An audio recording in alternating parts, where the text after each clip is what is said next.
Previously, I started to cut back these hedges, and I will continue to cut back a bit more. Got quite a lot of stuff to compost down, and there's a bit to burn, and there's little piles of brambles still lying around that need to be burnt as well.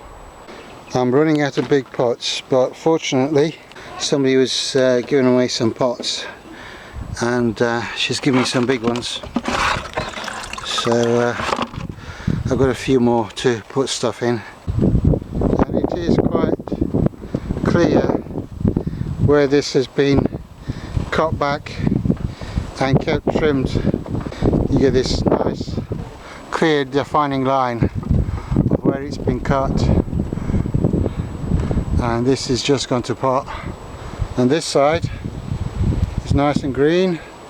This side, these are all sticks. These hedges, obviously they've not been cut for a long time, and down here it's all wood. There's not a single bit of green, a couple of odd little branches, but it's all wood, nothing, and then just on the ends a few leaves. It's all just woody. There's no point trying to compost this because there's not enough green on it. There's no point trying to make hugel beds or anything out of it, put it in raised beds, because it'd be like a mile long. So just gonna have to burn it. Some of the rest of the hedge I can compost, but this bit is just completely useless.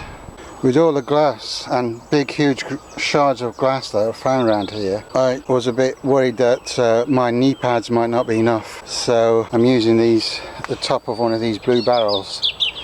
I mean, they are quite sturdy, so I can kneel on that and not be worried about glass poking up and cutting into my leg. If you look down, you can see that is starting to go. It's got some sort of white mould or mushroom or something growing on it, and this bit, it was all rotten. So these two bits, I'm going to cut those at the bottom right at the base, and that gives a bit of light to this side. With a bit of sunlight on them, it should recover from the mould.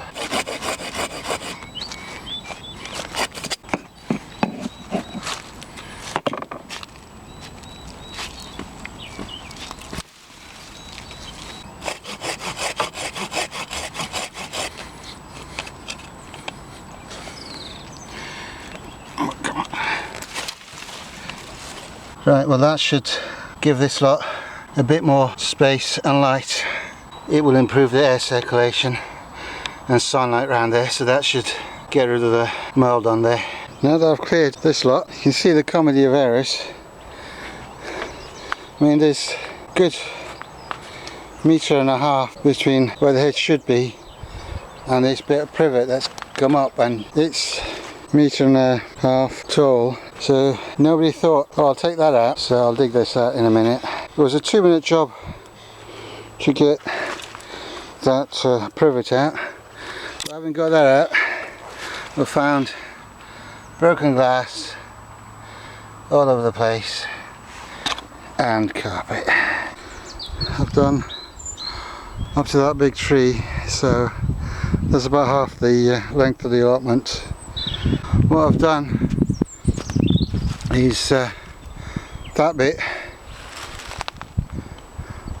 along here.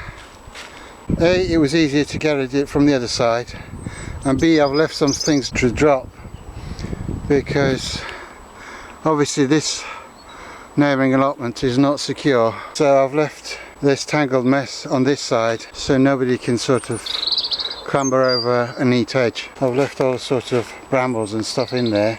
I've cut them, but I've left them in there, so if anybody tries to come through on this side, they're going to have a job. This tree is in a bad state. I mean, all this privet has gone in and tangled it up, and you can see it's all this white mould. It's not happy. Might even be dead. Doesn't look very healthy. I mean, it's been going for so long. I mean, you can see that bit of privet is actually fused into the tree, and this bit, as I was pulling the privet out, this bit just came off, and it's just like brittle. It's hollow, it's light, look, it's spongy.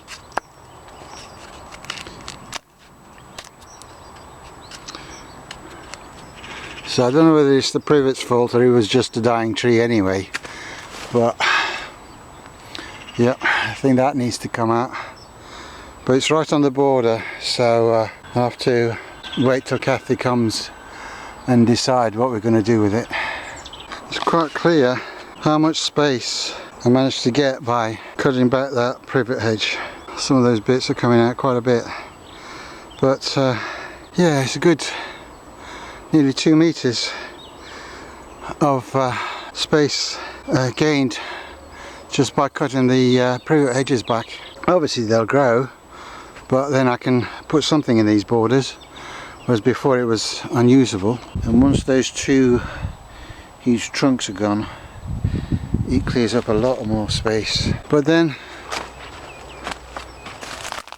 there's things like sheets of glass just lying about. I mean, I never even saw it before, but yeah. Let's just leave sheets of glass lying about. I mean, there's no rhyme and reason for it. Now, Kathy wanted to leave some of this privet tall around this tree so that birds would have a bit of nesting space. They could nest in the tree and still get a bit of protection from the privet. So that's why I'm leaving those bits actually there. I'm not cutting those bits back. I've just cut what was in my way and left the rest of it. It does look a bit unsightly because the whole hedge is cut and then comes along and then there's this thing. But if that's what Kathy wants, well, that's what Kathy gets. It's a thick piece of glass as well. I mean, just leaving this around, incredible. You can join the other bits of glass that I've found around here.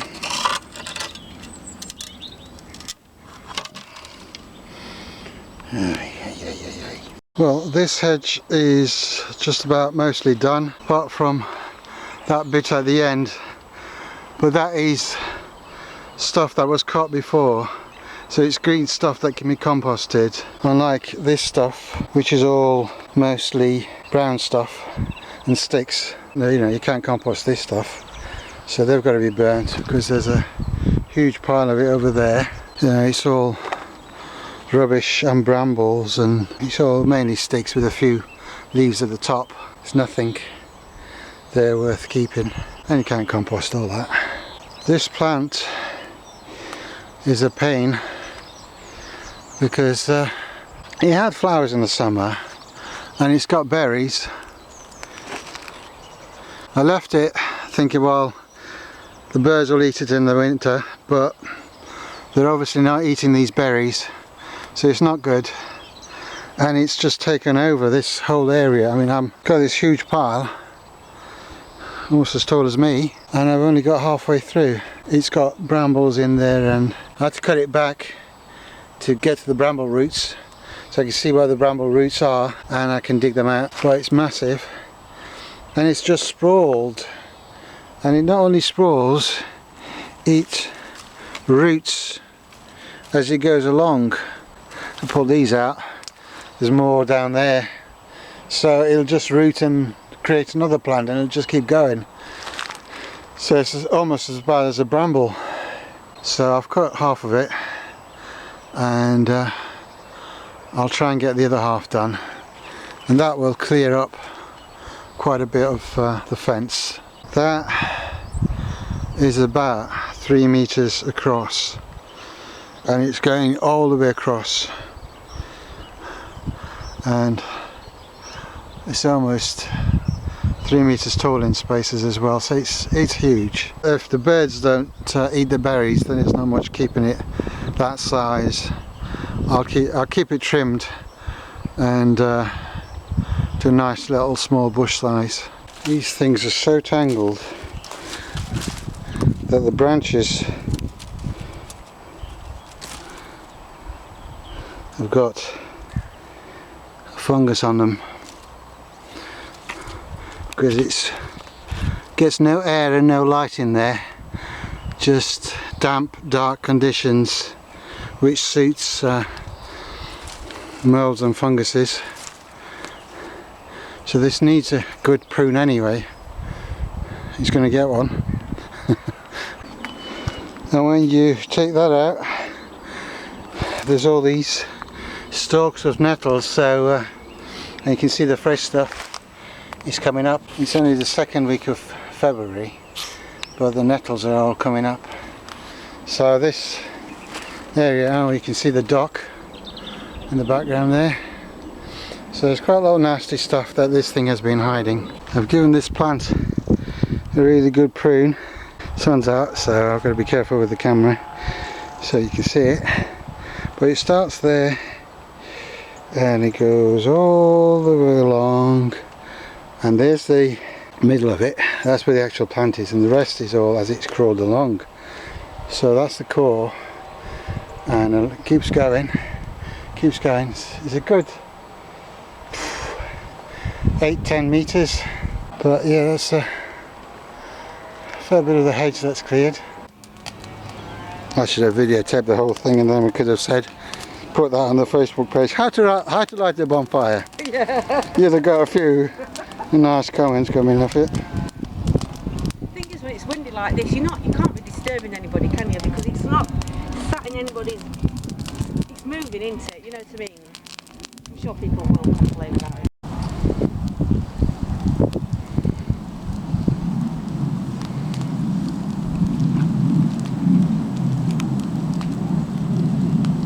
The council dropped off some large second-hand pots in the car park for the plot holders, so I took a few as they will be perfect for growing tomatoes.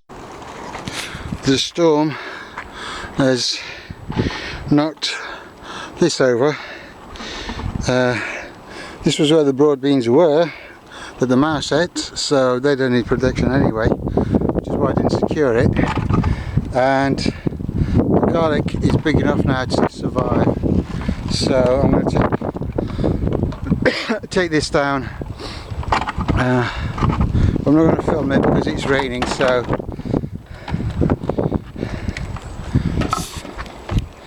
I'll quickly take it down. Well, weed fabric is supposed to stop weed going through and weeds coming up, but look at this. It's all gone through, and you can see all these have gone right through it. Roots are on the other side, so it's, I wouldn't say useless, but it's certainly not been very effective. These privet branches compost down quite well. That's the fresh stuff, but this is stuff I cut back in, I think it was October, November, and once you look under the sticks, it's all nicely rotting down leaves. And there's some stuff I put down back in October, and that is mulching down nicely. A bit more here, so I'm going to put some of this privet branches. Obviously the leaves mulch down and break off, and then you've got the sticks to deal with, but that's okay. Once the leaves have broken down, they just come off the branches.